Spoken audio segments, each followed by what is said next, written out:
राधे राधे।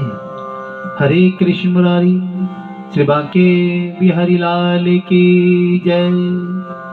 जुगल जोड़ी सरकार की जय। राधा रानी की जय। जय जय श्री बांके बिहारी लाल की जय। गणपति महाराज की जय। माता शारदा सरस्वती वीणा पसुदानी हंस वाहिनी जगत जननी गौ माता धरती माता गंगा मैया की जय। नर्मदा मैया की जय। यमुना मैया की जय। सरयू माता की जय। जय जय गुरु महाराज की जय। बहुत कम समय बचा है कार्तिक कथा का। आपके पास जो भी नियम है उनको अब आप बड़े श्रद्धा के साथ मनाएं, पूरा करें। और कार्तिक का फल तभी मिलता है जब हम नियमों के प्रति विश्वास रखते हैं। जब नियम सच्चे तो कर्म अच्छे हो जाते हैं, और जब नियम अच्छे नहीं तो कितना भी आप कर्म कर लें वो निष्फल होता है, उसका कोई भी फल प्राप्त नहीं होता, ऐसा माना गया है और ऐसा होता भी है। कार्तिक आया आहिस्ता आहिस्ता अपने अंतिम पड़ाव पर भी आ गया है। और कार्तिक की जितनी भी कथाएं थी हमने लघु रूप में आपको बताई हैं। समय को देखते हुए, समय ना तो रुकता है ना किसी का इंतजार करता है। समय जब व्यतीत हो जाता है तो इंसान को एहसास होता है कि मैंने अपना समय व्यर्थ गंवाया। थोड़े से आराम में, थोड़ी सी नींद में, या थोड़ा सा ये कह के कि कर लेंगे अभी तो बहुत समय पड़ा है, बस यही आलस से इंसान की सबसे बड़ी कमजोरी और बीमारी होता है। आप जितना इस शरीर को विश्राम कराएंगे, विश्राम होता है समय अनुकूल होता है, समय के विरुद्ध, समय के अलावा या समय के को कम करते हुए अगर आप विश्राम करेंगे तो मान लीजिए आप अपने जीवन के महत्वपूर्ण कार्य को खो रहे हैं, अच्छा मौका खो रहे हैं। समय सब कुछ दिखाता है, सिखाता है, सबसे बड़ा गुरु है समय। और जो वो सिखाता है तो बात समझ में आती है कि हाँ, हमने वाकई ही समय का सदुपयोग नहीं किया। तो उसी समय के अंदर से कुछ समय कथाओं को हम देते हैं और शुक्र मनाते हैं उस परमात्मा का कि ये समय उन्होंने हमें जो भी दिया अच्छा दिया, और उसका हम तहे दिल से शुक्रिया अदा करते हैं, धन्यवाद करते हैं उस प्रभु का कि उन्होंने हमें यहाँ पर भी साथ दिया, हमारी बुद्धि में ये समय डाला कि इस समय ये करना है और हम उस पर तत्पर हैं। थोड़ा विलंब हुआ, आज थोड़ी चर्चा की समय पर इसलिए की। तो ये चलते हैं, आज गोपा अष्टमी भी है, पंचक प्रारंभ हो रहा है। और ये कथाएं हमने आपको कल बताया था, आज ही से डालना शुरू कर रहे हैं भीष्म पंचक की कथाएं। और पिछली कथा में कुछ कमी आई है तो उसके लिए हम क्षमा चाहते हैं।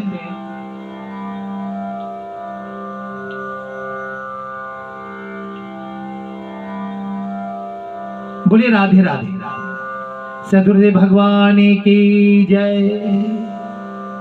अक्षय आंवला नवमी आ रही है, आज गोपाष्टमी है। आज गायों के साथ बड़े अच्छा प्यार प्रेम का समझौता कीजिए, उनकी पूजा कीजिए, उनके विषय में जानकारियां लीजिए। कुछ लोग कहते हैं कि गाय माता तो जगह जगह मुंह मारती है। नहीं, जैसे एक परिवार में 4 बेटियां हैं और चारों का नसीब अलग अलग है, उस परमात्मा के विधान में कोई क्यों ना हो, वो अपने कर्म का फल भोगता है, चाहे वो माँ हो, बेटी हो, बेटा हो, पुत्र हो, पिता हो, मित्र हो, संगी हो, संबंधी हो, बस वो कर्म उसके पीछे लगा रहता है। और जब तक वो कर्म का फल नहीं मिल जाता, कर्म पीछा नहीं छोड़ता, तो उसका नसीब है। कर्म थे उसके किसी समय। सीता के भी कर्म कोई बुरे नहीं थे। राजा राम जैसे उनको वर प्राप्त हुआ, जनक की पुत्री के रूप में उनका जन्म हुआ। राजा जनक ने बड़ी लाड प्यार से पाला, लेकिन 14 वर्ष का वनवास तो उनको भी मिला। पिता ने तो भरसक कोशिश की, बड़ा प्रयास किया कि मेरी बेटी राजमहलों में राज करे, लेकिन भाग्य के लिखे को कोई नहीं जानता, चाहे वो उसमें सीता हो या किसी गरीब की लड़की क्यों ना हो। हमने ऐसा देखा है कि जो झोपड़ों में रहती है उनको महल नसीब हो जाता है, और जो महलों में होती है वो सीता की तरह वनवास मिल जाता है। ये समय का ही प्रभाव है, कर्मों का ही लेखा जोखा है। इसलिए धर्म युक्त कर्म करने चाहिए। कर्म सभी करते हैं, ऐसा कोई इंसान नहीं है जो कर्म नहीं करता। सभी लोग हमसे कहते हैं कि हम भी तो कर्म कर रहे हैं। सभी कर्म करते हैं और उनका ही फल के इंतजार कर हैं। अरे प्रभु, बंधुओं, धर्म युक्त सहायता युक्त कर्म करो। पूजा करना कर्म नहीं है, वो तो आपके व्यवहार का हिस्सा है। खाना खाना आपका कर्म नहीं है, वो तो व्यवहार का हिस्सा है। खाना खिलाना कर्म नहीं है। खाना कमाने के लिए उसको रोजगार देना, ये व्यवहार है, ये कर्म है। खाना तो कहीं से भी मिल जाता है। परमात्मा ने उसके लिए लिखा है कि जब तू जन्म लेगा तेरे हिस्से का भोजन तुझे मिल जाएगा। तो ये बड़ी विशेष बात है। कुछ लोग सभी कहते हैं कि कर्म तो सभी करते हैं। अरे सभी करते हैं, धर्म और कर्म में कर्म को बड़ा बताते हैं, लेकिन ये 2 तराजू हैं, पड़ले हैं। एक धर्म का है और एक कर्म का है, और वो जो कांटा है वो इनका फैसला करता है। कोई धर्म कर रहा है तो धर्म की ओर झुक जाता है, कोई कर्म कर रहा है तो कर्म की ओर। लेकिन उसमें कर्म सभी करते हैं। वो धर्म का पलड़ा भी कर्म कर रहा है, लेकिन धर्म युक्त कर्म करना, सहायता युक्त कर्म करना, मदद युक्त कर्म करना, ये बड़ी विशेष बात है। बोले राधे राधे, हरे कृष्ण मुरारी, शिवा के बिहारी लाल की जय।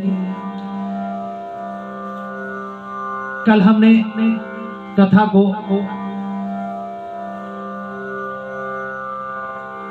व्याकुल होकर वीरभद्र धाराशय पर जब गिरे तो शंकर जी गण चिल्लाने लगे, लिखता हूं मैं प्राण की सीधी सच्ची बात, अगले अध्याय में मुक्ति का वरदान। अब रौद्र मां शंकर अपने वीर गणों के साथ नंदी पर चढ़कर हंसते हुए युद्ध भूमि में आए। शंकर का आगमन है। उनको आया देख पराजित गण भी लौट आए और सिंहनाद करते हुए दैत्य पर प्रहार करने लगे। अब शंकर जहां होते हैं वहां युद्ध अंतिम क्षणों में चला जाता है। बहुत जलंधर के साथ महायुद्ध हुआ। सभी लोग एक दूसरे के बाणों को काटते गए, एक दूसरे को गदा प्रहार करते गए। वीणा मृदंग आदि बाजों के साथ नित्यगान भी अप्सराएं भी करने लगी। कोई जीतता तो खुशियां मनाता, यही चल रहा था। तो ये सब देखा, क्यों करा? क्योंकि भगवान शंकर को नृत्य और गान बड़ा ही पसंद है। और वहां पर जलंधर ने ये चाल चल दी रुद्र को मोहित करने के लिए, और उन्होंने युद्ध बंद कर दिया।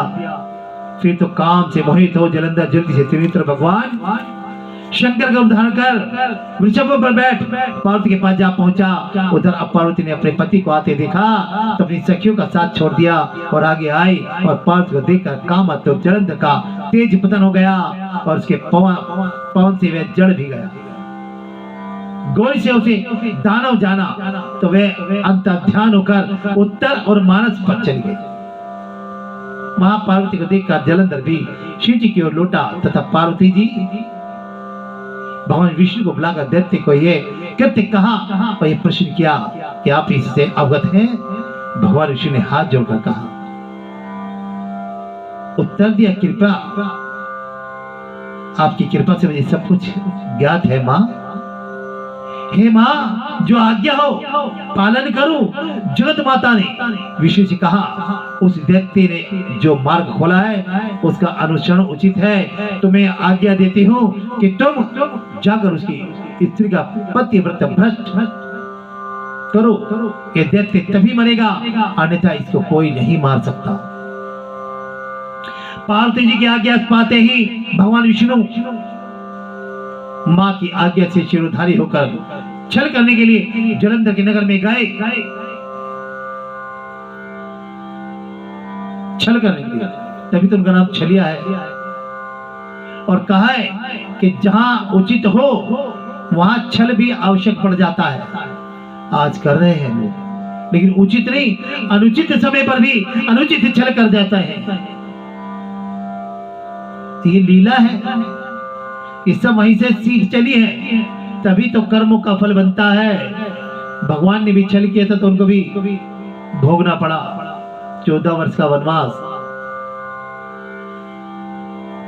और अन्य कई रूप उनके बने, वो सब उनके ही कर्म थे। उन्होंने कहा था कि जो मैं करूंगा मानव रूप में वो मैं भोगूंगा। तो हमारी तो बिसाती क्या बोली, राधे राधे। श्री विष्णु मम हृदय में प्रेरणा करने वाले नाथ, श्री विष्णु मम हृदय में प्रेरणा करने वाले नाथ, लिखो महत्व में कार्तिक राखो मेरी लाज। राजा पृथु ने कहा, हे देवर्षि, अब आप कहिए कि भगवान विष्णु ने वहां जाकर क्या किया।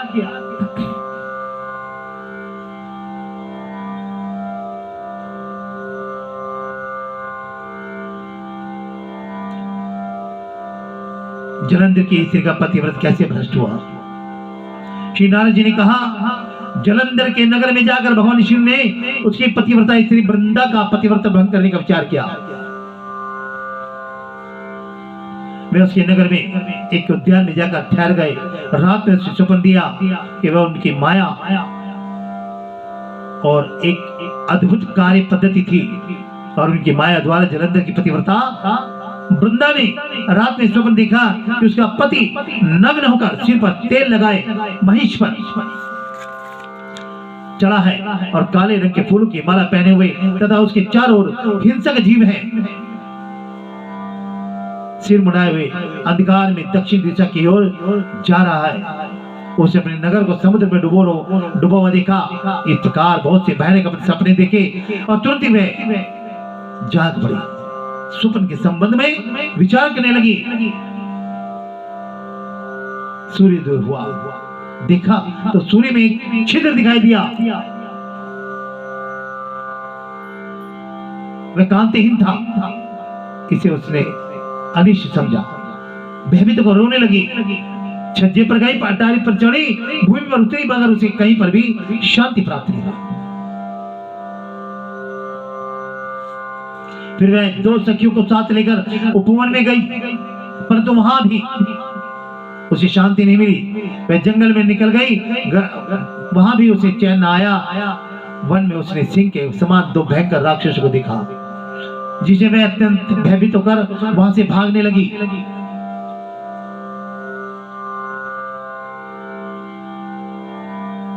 उसी समय वहां अपने शिष्यों से एक तपस्वी आ गया और वृंदा ने उसके पैरों को पकड़ लिया और अपनी रक्षा के लिए याचना करने लगी।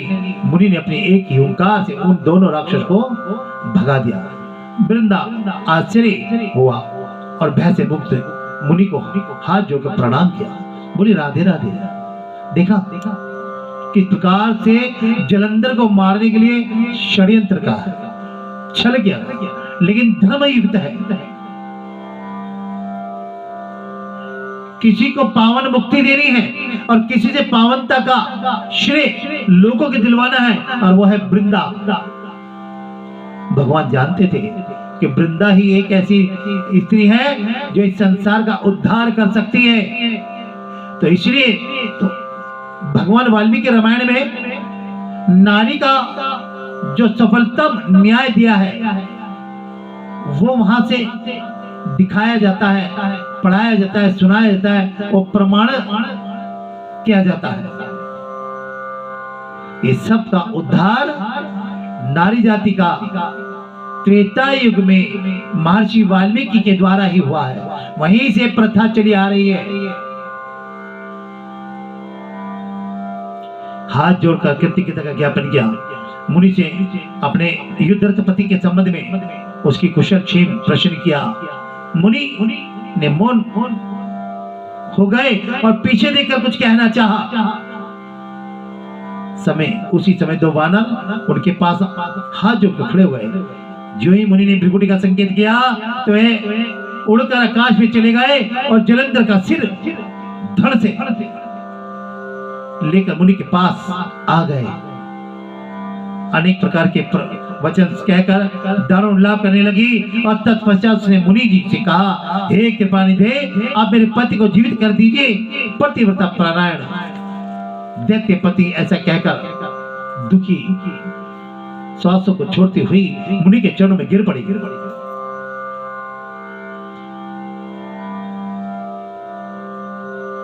तब मुनीश्वर ने कहा, यह शिव जी का द्वारा युद्ध में मारा गया है, अतः यह जीवित नहीं हो सकता, क्योंकि जिसे भगवान शंकर मार देते हैं वह कभी जीवित नहीं हो सकता। परंतु शरणागत की रक्षा सनातन धर्म है, अतः कृपा करके मैं इसे जिला देता हूं। अब देखिए, श्री नारद जी कहते हैं कि मुनि साक्षात विष्णु थे जिन्होंने ये सारा माया फैलाई थी और वृंदा के पति को जीवित करके अंतर्ध्यान हो गए। जलंधर ने उठकर वृंदा का आलिंगन किया और उसका वृंदा को पति को जीवित देखकर बहुत खुश हुई। अब तक सब बातों को स्वप्न में समझा। तत्पश्चात वृंदा सा काम वो बहुत दिन तक अपने पति के साथ विहार करती रही। एक दिन उसने आलिंगन काल के अंत में भगवान विष्णु को पहचान लिया। भगवान विष्णु को पहचान लिया और प्रताड़ित करती हुई, हे परस्त्री गमन करने वाले विष्णु, तुम्हारे शील को धिक्कार है। मैंने जान लिया है वे मायावी तपस्वी तुम ही थे। हे राजन, ऐसा कहकर क्रुद्ध हो पतिव्रता ने अपने तेज को प्रकट करते हुए शाप दिया। जो तुमने अपनी माया से दो राक्षस जो मुझे दिखाया थे, वही दोनों राक्षस किसी समय तुम्हारी स्त्री का हरण करेंगे। उसके विरह में दुखी होकर तुम वानों की सहायता से वन में भ्रमण करोगे। वह सर्वेश्वर जो इस समय तुम्हारा शिष्य बना हुआ है, वह तुम्हारा साथी रहेगा। ऐसा कहकर पतिव्रता वृंदा विष्णु को लाख मना करने पर भी अग्नि में प्रवेश कर गई। ब्रह्मा आदि देवता आकाश से उसका प्रवेश देखते रहे। वृंदा के शरीर का तेज श्री पार्वती जी के शरीर में चला गया। उनका तेज पार्वती के शरीर में चला गया और आकाश में जय जयकार होने लगी और पतिव्रता धर्म के प्रभाव से वृंदा ने मुक्ति प्राप्त की। बोले राधे राधे। अब वहां से वृंदा का जो शरीर गया पार्वती के भीतर, वो तेज उसमें चला गया। आगे क्या होता है, क्या होगा, अगली कथा में हम आपको बताएंगे। बोले राधे राधे। बोले राधे राधे। हरे कृष्ण मुरारी श्री बांके बिहारी लाल की जय। वृंदा पार्वती के शरीर में चली गई उनका तेज। आगे बड़ा भयंकर युद्ध हुआ। शुंभ निशुंभ को भी भगवान शंकर ने कहा कि तुमने पार्वती को बहुत ही रुलाया है, इसका फैसला तो पार्वती ही करेगी। बहुत सारे युद्ध हुए। शंकर जी की अलौकिक लीला दिखाते हुए शिव जी ने जब भागते शुंभ निशुंभ को शाप देकर बड़ा धिक्कारा, तो शिव जी के ऐसे कहने पर समुद्र पुत्र जलंधर क्रोध में अग्नि के समान प्रज्वलित हो उठा और उसे शिव जी पर घोर बाणों की वर्षा कर दी। बहुत भगवान शिव का और उनका युद्ध चल रहा था। और उसी युद्ध में अंत में जब संग्राम भयानक हो गया, हाहाकार होने लगी, तो वहां पर भगवान शंकर ने अपना जो रौद्र रूप दिखाया, और उस रूप से शिव जी क्या कहते उसका जो रक्त और मांस महारोरव में जाकर रक्त का कुंड हो गया, तथा शरीर का तेज निकलकर शंकर जी के शरीर में वैसे प्रवेश कर गया जैसे वृंदा का तेज गौरी जी के शरीर में प्रवेश हुआ। तथा जलंधर को मरा हुआ देखकर देवता और गंधर्व सब प्रसन्न हो गए। यहाँ पर दोनों एक पार्वती के शरीर में अंश में तेज गया और एक शंकर के, और ये था पता था कि शंकर जी का अंश है, शंकर जी के पास ही जाएगा, और ऐसे ही हुआ। और उसके बाद अब ब्रह्मा जी आदि देवता ने नतमस्तक होकर शंकर जी की बड़ी स्तुति की और कहा कि हे प्रभु, आप प्रकृति से परे परब्रह्म और परमेश्वर हैं, आप निर्गुण निर्विकार व सबके ईश्वर होकर भी नित्य होकर अनेक प्रकार के कर्मों को करते हैं। हे शंकर जी, हम ब्रह्मा आदि सब देवता आपके दास हैं। हे देवेश शिव जी, आप प्रसन्न होकर हमारी रक्षा कीजिए। हे नाथ, हम आपकी प्रजा हैं तथा हम सदा आपकी शरण में रहते हैं। और बड़ी स्तुति करते हुए तब आकाशवाणी हुई कि हे देवताओं, मैं तीन प्रकार से तीन गुणों से प्रतीक होकर स्तुत होती हूँ। सदगुण से गौरी, रजोगुण से ज्योति रूप हूँ, तथा आप लोग मेरी आज्ञा से यदि सादर उन देवियों के पास जाओ तो वे तुम्हारे मनोरथ को पूरा कर देंगी। यह सुनकर देवताओं के नेत्र खुल गए। वे भगवती का आदर करते हुए गौरी, लक्ष्मी और सरस्वती को प्रणाम करने लगे, और सब देवताओं की भक्ति पूर्वक प्रार्थना से वे देवियां प्रकट हुई।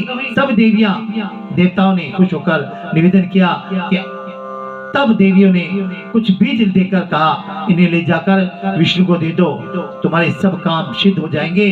और ब्रह्मादि देवता ने इन बीजों को लेकर विष्णु के पास गए और उन बीजों को वृंदा की चिता की भूमि में डाल दिया, जिससे धात्री, मालती एवं तुलसी प्रकट हुई।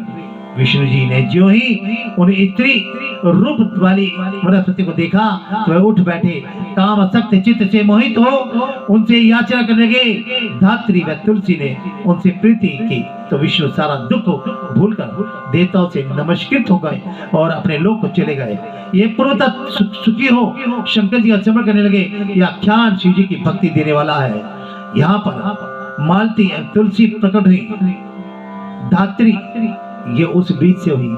यहाँ से वृंदा ने तुलसी का रूप ले लिया और मालती तुलसी ने भगवान विष्णु से स्नेह कर लिया, प्रेम करा, और तुलसी जी शालिग्राम जी के साथ विराजमान हुई। ये इस प्रकार से क्या है कि आंवला तुलसी जान प्रभु की वो आशीर्वाद है जो हमें आंवला और तुलसी के रूप में मिलता है। तो साथियों, सदैव तुलसी का आदर करो, आंवला की पूजा करो और तुलसी को अपने घर में सदैव स्थान दो, सदैव तुलसी को स्थान दो। और हम साथ ही आपको एक बात बता दें कि अब जो आख्यान शुरू होंगे जो तुलसी जी के थे, और तुलसी जी का यहाँ पर आगमन हुआ है, और आगमन होते ही हम तुलसी जी को नमन करते हैं, प्रणाम करते हैं। और आज तुलसी जी की एक आरती के रूप में हम आपको बता रहे हैं, उसको सदैव सुना करें और सदैव अपनी पूजा में तुलसी पे जब जल दे तो इस आरती को आरती के रूप में या कविता के रूप में या प्रार्थना के रूप में इसको अवश्य गाय करें, पढ़ा करें, सुना करें। बोलो तुलसी महारानी की जय।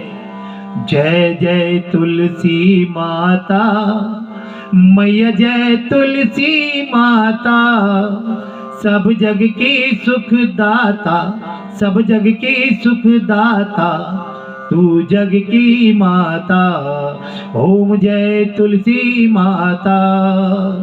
सब योगों के ऊपर, सब लोगों के ऊपर रुझ से रक्षा करके, रुझ से रक्षा करके भववेधि त्राता। ओम जय तुलसी माता।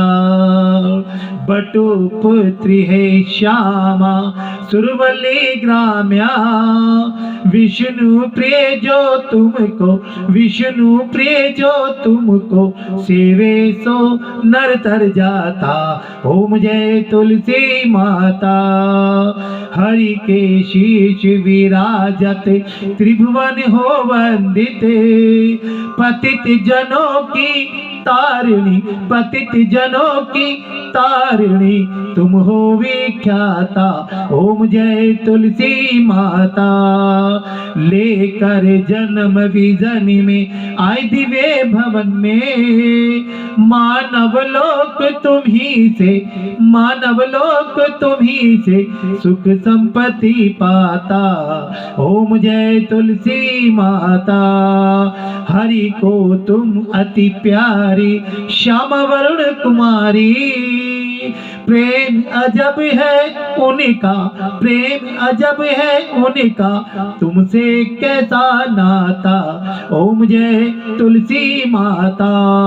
ओम जय तुलसी माता मैया, जय तुलसी माता। तुम जग की माता, तुम जग की माता, तुम ही विख्याता। ओम जय तुलसी माता। ओम जय तुलसी माता। ओम जय तुलसी माता। आप सभी से मेरी प्रार्थना है कि जब भी ये गाय सुने तो तुलसी जी का एक छोटा सा पौधा, वृक्ष या पेड़ हो या कुछ भी हो, आप उसके समक्ष जाएं, सुंदर सा छोटा सा दीपक सालिग्राम शिला के पास रखें और उनकी परिक्रमा करें। और एक बात विशेष बता दें कि तुलसी पर रविवार के दिन जलना दें, एकादशी के दिन जलना दें, और हो सके तो वीरवार के दिन तुलसी में हल्दी युक्त जल अर्पण करें। और दीपक जब बुझ जाए तो बुझे हुए दीपक को तुलसी के पास से हटा देना चाहिए, वरना उसका गलत प्रभाव पड़ता है। ये विशेष बात हमने आपको बताई है, इसीलिए अपनी वाणी को यहाँ पर विराम कराते हैं। अगर कोई गलती हो गई तो उसके लिए हम क्षमा चाहते हैं। बोलिए राधे राधे, बोलो राधे राधे, बोलो बांके बिहारी लाल की जय, हरिहर पावन धाम की जय, हरिहर महाराज की जय, बाबा सुयोगमणि महाराज की जय।